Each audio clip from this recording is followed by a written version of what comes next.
800। देखो चर्चा क्या चल रही है अपनी इसमें, सर्वविशुद्ध ज्ञान अधिकार है। चर्चा ये चल रही है, गाथा है ना अपनी,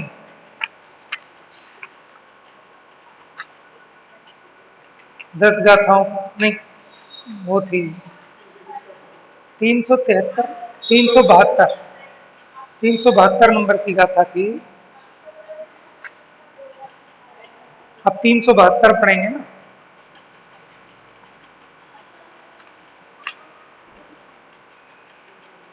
तो हमने पीछे पढ़ लिया था। देखो पेज नंबर 826 निकालो जरा, 826।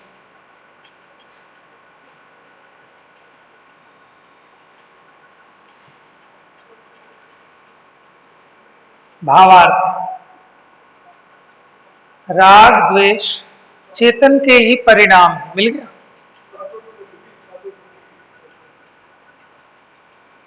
कौन से पेज पे? ये चल रहा था ना, हाँ, तात्पर्य वृत्ति। अभी लेते हैं, पहले एक बार भावार्थ देखो 826 नंबर पेज पर। राग द्वेष चेतन के ही परिणाम है, अन्य द्रव्य आत्मा को राग द्वेष उत्पन्न नहीं करा सकता। ठीक है ना? ये निर्णय करना है, इस पे विचार करना है घर जाके। क्या अन्य द्रव्य हमें राग द्वेष उत्पन्न करा सकता है? लेकिन हमें तो ऐसा ही लगता है। क्यों? कि घर में छोटा सा पोता आए तो उसको देख के अपने को राग उत्पन्न होता है कि नहीं? छोटा सा नाती आए तो उसको देख के अपने को राग उत्पन्न होता है कि नहीं होता? और नहीं आए तो नहीं होता, उसको देखने से होता है। तो उस छोटे से बच्चे ने राग उत्पन्न करा दिया, स्वयं से हुआ, लेकिन लगता है सही है कि इससे हो गया। कि बढ़िया पकवानों की सुगंध आई तो मुंह में पानी आ गया, इच्छा हो गई कचौड़ी पकौड़ी, लगता है ना?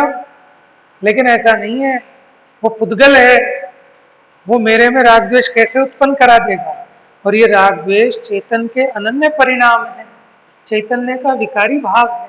ये माइक में राग द्वेष नहीं होता, ये शास्त्र में राग द्वेष नहीं होता, मोबाइल में राग द्वेष नहीं होता, चेतन में होता है, अपने अज्ञान से होता है। 826 नंबर पेज, भावार्थ। क्योंकि सर्व द्रव्यों की उत्पत्ति अपने अपने स्वभाव से होती है, माने जो कोई भी द्रव्य है उसका जो भाव है वो वही भाव उत्पन्न हो सकता है जो उस द्रव्य में उस प्रकार का गुण हो, शक्ति हो। कोई एक द्रव्य किसी दूसरे द्रव्य के गुण को उत्पन्न नहीं कर सकता। अन्य द्रव्य में अन्य द्रव्य के गुण पर्यायों के उत्पन्न करने की ताकत नहीं होती।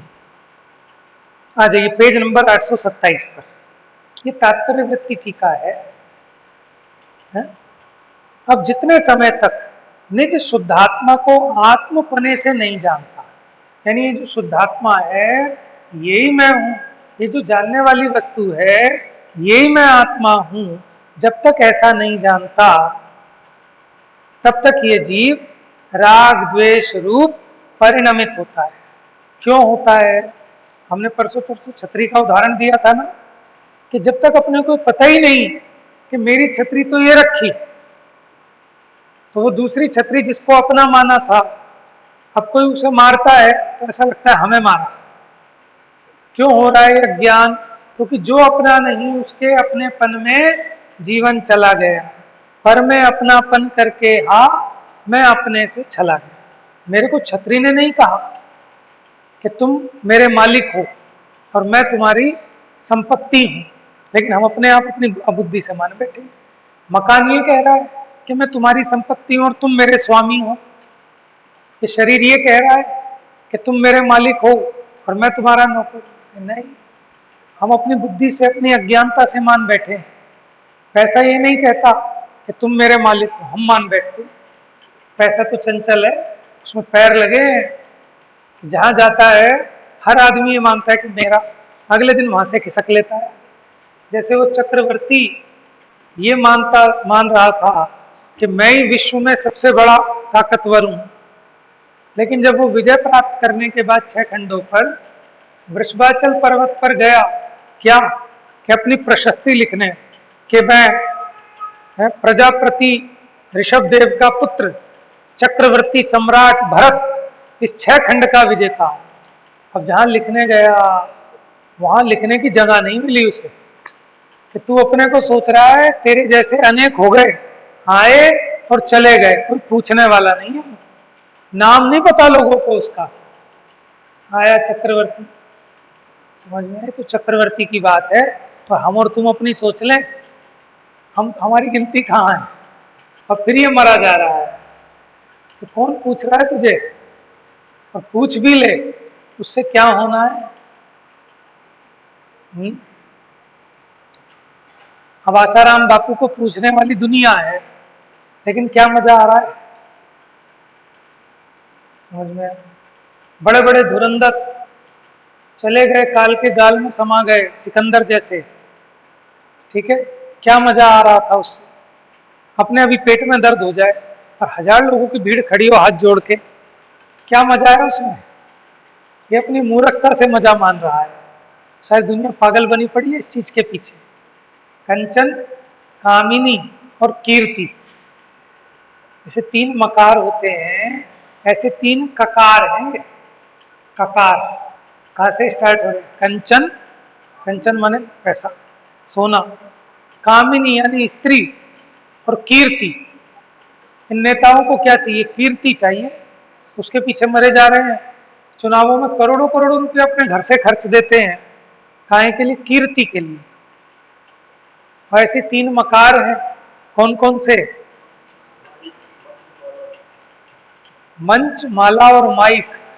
इनसे भी बच के रहता है समझदार आदमी।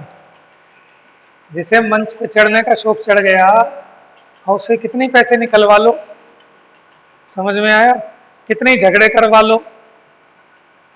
माला, माला पहनने का जिसे शौक चढ़ गया, और माइक का, माइक छोड़ के राजी नहीं होता। लोग नीचे से कहते हैं साहब समय टाइम हो गया, छोड़ो छोड़ो। ये 3 ये भी मकार। बाकी मध्य, मांस, मधु। देखो, मध्य, मांस और मधु, ये 3 चीज ऐसी हैं जिसकी लत लग जाती है, छोड़ा नहीं जाता फिर इसको। जैसे आजकल आप ये भी कह सकते हो चाय, कॉफी, टीवी, मोबाइल, ये भी सब ऐसे व्यसन है, क्योंकि इनकी भी लत हो गई, इसके बिना जी नहीं सकता। मोबाइल हाथ में रखा होगा, मंदिर भी आओगे 4 बार उठा उठा के चेक कर लोगे। ये एक बीमारी हो गई, चाहे टोटो बजे या ना बजे, लेकिन हर 2 मिनट में देखेगा।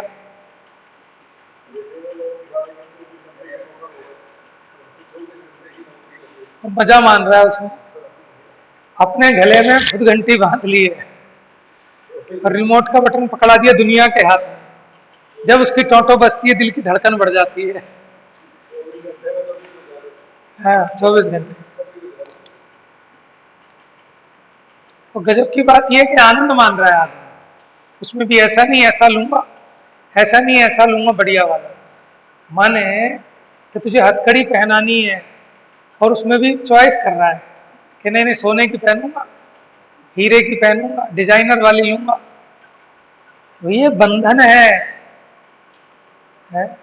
तोते से पूछो, इसे सोने के पिंजरे में रखा है, काजू किशमिश खाने को दी जा रही, रहना चाहता है क्या वो?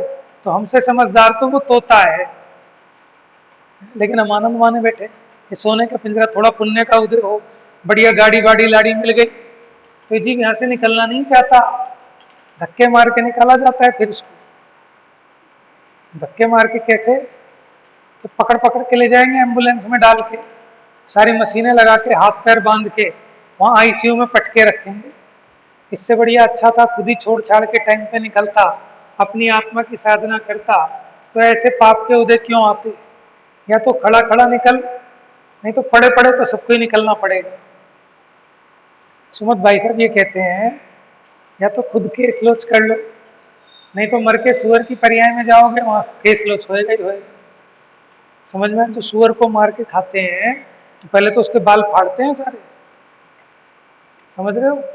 माने जीव, आप ये समझ लो संयोग टिके रहने वाले नहीं है। ये तो छूटने हैं, इसलिए इनका मोह टाइम पे छोड़ दो। समझदार आदमी कि कोई किराए का मकान पे रहता हो कि सामने वाला धक्के मार के खाली कराए, ऐसी नौबत नहीं आने देता। अपनी इज्जत बचा लेता है, उससे पहले ही अपने आप खाली कर देता है। ऐसे ये सब किराए का सामान है, टाइम से पहले ही छोड़ के निकल जाओ, उसी में इज्जत है।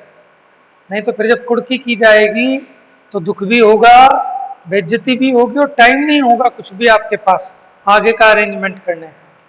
तो इसलिए समय रहते अपने को सोचना चाहिए कि अब कब तक चलेगा ये काम जो हम लगे हुए हैं। 999 का चक्कर कहते हैं, 313 का कहते हैं, क्या है, कब तक करेंगे? तो उसको छोड़कर अपनी आत्मा को पहचानना है, उसकी साधना करनी है। और जब तक वो ना हो तो भगवान ने जो उपदेश दिया है, ठीक है, जो अमृत पिलाया है जिनवाणी का, उस अमृत को पीना है। ठीक है, बताओ, अगर ये 1 घंटे में सुख देती है और जब 24 घंटे उपयोग में जिनवाणी के वचन रहेंगे तो क्या आनंद आएगा। वो आनंद भी ऐसा कि इतने नोटों में, गाड़ी में, बंगले में, एसी में, उसका अंश मात्र भी सुख नहीं है। समझ में आया? आप लोगों की तो आप जाने, माने हम जब यहाँ बैठते हैं, जिनवानी पढ़ते हैं, माने आधा घंटा, 20 मिनट, 25 मिनट अगर उपयोग की एकाग्रता होती है तो वो ऐसा आनंद होता है कि उस आनंद का अन्य जितने लौकिक आनंद कहते हैं उससे कोई बराबरी नहीं है। क्यों? क्योंकि कसाय मंद होती है, मोह मंद होता है, और ये जीव जो दुखी है ना, अपने मोह और कसाय की तीव्रता से दुखी है। और जब उसकी मंदता में ही इतना सुख होता है, और जब ये कसाय का अभाव हो जाएगा, है, मोह निमट जाएगा। सो इंद्र नाग नरेंद्र वा अहम इंद्र के नाही कर। मुनिराज के ऐसा सुख है, कैसा सुख, कि जो इंद्र नाग नरेंद्र अहम इंद्र के नाही कर। ये अपने को समझ में ही नहीं आता। समझ में आए तो आज सब में आग लगा के भाग जाए तुरंत। हमें तो मुनिराज दुखी दिखाई देते हैं। जिस दिन हमें वो आनंद समझ में आ जाएगा कि वहां क्या आनंद है, तो ये रुकने वाला नहीं है। समझ में है? इसको जीव को कहीं समझ में आता है ना कि यहाँ मजा है कि साहब एक नया आपको घर बनाया तो एक दिन नहीं छोड़ता। भाई बहुत बढ़िया फिल्म लग रही है, वो 100 करोड़ रुपए का बजट है उसका, पहला दिन पहला शो देख लेता है आदमी, जहां इसको लगता है। तो अभी इसको लगता ही नहीं है कि मुनि दशा माने अत्यंत सुखकारी दशा है। लग जाए तो फिर यहां रुक नहीं सकता। तो सारा खेल लगने का है। तो हम तो कह रहे हैं कि जो जिनवाणी में गोते लगाते हैं ना, उसी में इतना आनंद है, तो जो आत्मा में गोते लगाएगा उसकी तो बात ही क्या है। समझ में? तो इससे सुंदर काम नहीं है इसको पढ़ने में, लिखने में, सुनने में, सुनाने में, इसकी चर्चा में। जिसकी चर्चा इतनी सुंदर, वो कितना सुंदर, इसी से अनुमान लगता है। तो जीवन का कुछ खबर नहीं है। अभी बता रहा था मैं आपको परसों तरसों, 30 साल का जवान लड़का, गले में मांझा फंस गया, बाइक पे जा रहा था, और वो इतना घाव हो गया कि इतना खून बह गया कि बच नहीं पाया। उसमें कितने कितने अरमान होंगे उसके। ठीक है, बीवी इंतजार कर रही होगी घर पे, बच्चा छोटा सा इंतजार कर रहा होगा, माँ बाप ने भी बड़े अरमान बना रखे होंगे, उसकी भी दुनिया भर की प्लानिंग होगी कि एक दुकान और खोल लूंगा, एक शोरूम और खोल लूंगा, एक फैक्ट्री और, बच्चे का ये एडमिशन कराऊंगा वो। ठीक है, लेकिन हमारे प्लान में अपने कल्याण की तो कहीं एक भी एंट्री नहीं है। कहाँ जाएगा ये जीव? हम जो माने बैठे हैं कि कल कर लेंगे, कल कर लेंगे, कि कब कर लोगे? जब यम के दूत पकड़ लेंगे। आपको नहीं पता कि अभी यहां से बाहर निकलते ही ठीक जाऊंगा कि नहीं जाऊंगा। अच्छे भले उठ के घर जाते हैं, पूरी रात ऐसे बेचैन हो गए कि आईसीयू में एडमिट हो जाता है आदमी। अच्छा भला पता होती है 1 मिनट की कि अभी तो ठीक था, यहाँ साहब अभी ठीक था, अभी निकल गए। लेकिन हमें मोह की तीव्रता है ना, इसलिए ऐसा विचार ही नहीं आता। के सारे संयोग अनित्य हैं, अशरण हैं, ऐसा अगर भाषित हो जाए तो इसकी आसक्ति अपने आप टूट जाए। इसीलिए तो आचार्य देव कहते हैं कि 12 भावनाओं का निरंतर चिंतन करना चाहिए। चिंतन माने खाली उसको पढ़ना नहीं, उसका भाव समझना चाहिए, विचारना चाहिए कि जिसको मैं ऐसा माने बैठा हूं कि ये शरीर हमेशा ऐसे ही रहेगा, क्या ऐसा चलता रहेगा? जिनको देख के मेरा हृदय दहल जाता है कि कैसी बुरी हालत है, बुढ़ापे में हाथ पैरों पे पट्टे बांध के रखते हैं वहां हॉस्पिटल में, आईसीयू में 6-6 महीने से पड़े हैं, वहीं लेटरिन वहीं पेशाब, कोई पूछने वाला नहीं है। और नर्सें भी बार बार थोड़ी करेंगी, हैं? 6-6, 8-8 घंटे में जब बहुत सड़ जाता है तब उसका चेंज करते हैं। उसको कितनी पीड़ा है, खाने की इच्छा लगती है, गोली खिलाते हैं, बस खाना भी नहीं खिलाते। समझ में आया ना? तो ऐसी दशा हमारी नहीं आ सकती क्या? हम क्या सोच के बैठे? लेकिन अपना मोह इतना हावी है कि सब देखते सुनते भी हमें वैराग्य नहीं आता। हमें लगता ही नहीं कि हमारे साथ भी ऐसा कभी हो सकता है, हमारे साथ भी दुर्घटना हो सकती है, हमारा जवान बच्चा भी मर सकता है, हमारा सिर भी ट्रक के पहिए के नीचे आ सकता है, ऐसा हमको लगता ही नहीं। तो मोह मंद करे जीव, फिर मोह के नाश का उपाय करे। मोह के नाश का उपाय भी मोह की मंदता में ही हो सकता है। मोह की तीव्रता में मोह के नाश का उपाय तो बहुत दूर की बात, कानों में भी नहीं सुनना चाहता जी। समझ में? आप देख लो, कभी आपका मोह तीव्र होगा ना, आप बैठ नहीं पाओगे स्वाध्याय में, मंदिर में, आपको बेचैनी सी रहेगी। जब आपका मोह मंद होगा तभी आप बैठ पाओगे। तो इसलिए अब तुझे सर्व निमित्त मिले हैं, ठीक है, ऐसा पुण्य का उदय आया, देव शास्त्र गुरु का समागम मिला, अपने कल्याण के योग्य बुद्धि भी मिली, ये तत्व में रुचि भी आ गई, तत्व समझ में भी आ रहा, अब क्या शेष रह गया? ठीक है ना, अपना कल्याण करने की। अब तो जीव माने आत्मा के स्वरूप को समझे, सम्यक दर्शन को प्राप्त करे, सम्यक ज्ञान की आराधना करे, अपने स्वरूप में निरंतर लीन रहने का उपाय रखे और अनंत आनंद का भोग करे। मजा उसी में है। लेकिन ये हमारी अज्ञानता है कि हमें भौतिकता की चकाचौंध में मजा दिखता है। देखो जिस पे है वो भी सुखी नहीं है, क्योंकि जो है उसका आनंद नहीं भोगता, वो अपने से बड़े वाले को देखता है, सब ऐसी गाड़ी होनी चाहिए, ऐसा बंगला होना चाहिए, ऐसा घर होना चाहिए। जिन पे नहीं है, दाम बिना निर्धन दुखी, कृष्णावश धनवान, कहूँ न सुख संसार में, सब जग देखो छान। कि संसार में सुख है कहाँ? आप किसकी हिरस करना चाह रहे हैं? आदमी बाहर में जिसको सुखी मानता है उसी की तो नकल करता है। शादी में जाना, हम भी इनके जैसा सूट सिलाएंगे, तुझे लग रहा है कि सूट पहनने से सुखी हो जाएगा, हम भी अब की बार इनके जैसी गाड़ी लाएंगे कि गाड़ी से सुखी हो जाएगा, हम भी अब की बार इनके जैसा पेंट कराएंगे, हम भी इनके जैसा टीवी लाएंगे, हम भी इनके जैसा सोफा लाएंगे। कि पहले उससे तो पूछ ले कि जिसके पास ऐसा सोफा भी है, टीवी भी है, मोबाइल भी है, उसे कितना सुख है। उसकी दौड़ ऐसे लगी हुई है, हम उनके जैसी कोठी बनाएंगे, हम उनके जैसी मर्सिडीज लाएंगे।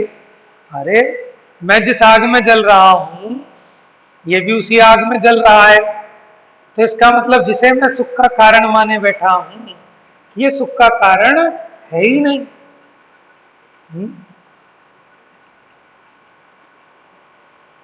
तो जितने समय तक ये अपने निज शुद्धात्मा को आत्मपने से नहीं जानता है, तब तक ये जीव राग द्वेष रूप परिणमित हुए बिना रहते ही नहीं है। अथवा बहिरंग पंचेंद्रिय विषयों के त्याग की सहायता से शांत चित्त रूप भावना से उत्पन्न होने वाले, माने मुनि दशा की बात आ गई, निर्विकार सुखामृत के रसास्वाद के बल से मैं विषय कर्म शरीरों का घात करता हूं, यह ना जानता हुआ स्वसंवृत्ति रहित काय क्लेश के द्वारा आत्मा का दमन करता है। अब देखो भेद ज्ञान तो कैसा होना चाहिए था कि मैं मेरे राग द्वेष से दुखी हूं ना, तो मैं मेरे राग द्वेष का अभाव करूं तो ये 5 इंद्रिय के विषय, ये कर्म और ये शरीर, ठीक है, इन सबसे मेरा निपटारा हो जाएगा। इनका अलग अलग इनको हटाने की जरूरत नहीं है, हटा भी नहीं सकते।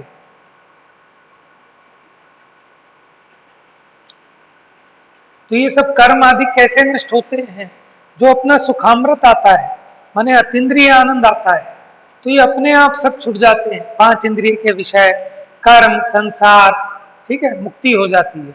लेकिन ये बात नहीं जानता, तो फिर स्वसंवेदन तो होता नहीं। स्वसंवेदन के बिना काय क्लेश करके आत्मा का दमन करता है, जबरदस्ती इसको दबा के रखना चाहता है, जबरदस्ती। यानी भेद विज्ञान करे, समझे कि मेरा सुख कहाँ है, सच्ची समझ पूर्वक, तब तो कषाय का अभाव होता है। लेकिन समझा तो नहीं, जबरदस्ती काय क्लेश पूर्वक शरीर को तपाता है, दुखी होता है, तो उसमें सुख नहीं होता, दुख होता है। जैसे हमने किसी से पूछा क्या ऐसी गाथाएं हैं, ये साधन बार अनंत कियो तदपि कछुहात हजू ना पड़े, अंतिम ग्रीवक लो की हद पायो अनंत बीरियापद, पै सम्यक ज्ञान न लाद्यो, दुर्लभ निज में मुनि साध्यो। एक और है ना ऐसा छंद, ऐसे ये कि जीव अनंत बार आत्मा को समझे बिना द्रव्यलिंगी मुनि बना, क्या है, बड़ा फेमस है।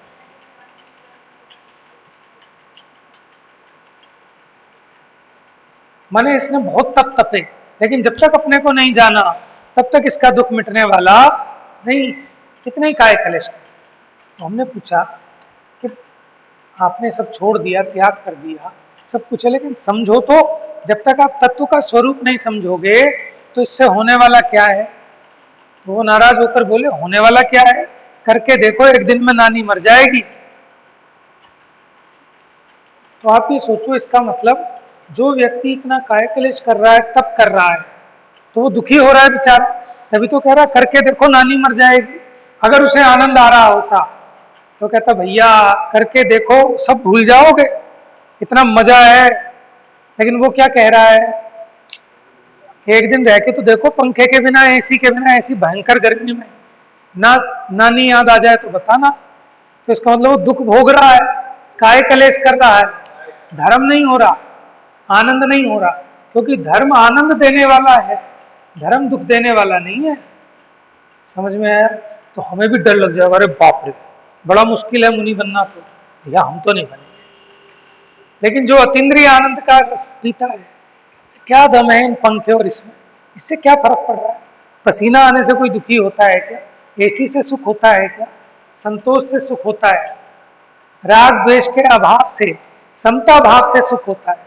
और जब तक समता भाव है बहुत आनंद है, अंदर में समता भाव ना हो है अंदर में। अच्छा देखो, आप सब भी बने, मैं भी बना, दूल्हे बने ना सब, अब कोई दूल्हा बना और गया दूल्हा बन के, तो कितना आनंद होता है दूल्हा बनने में?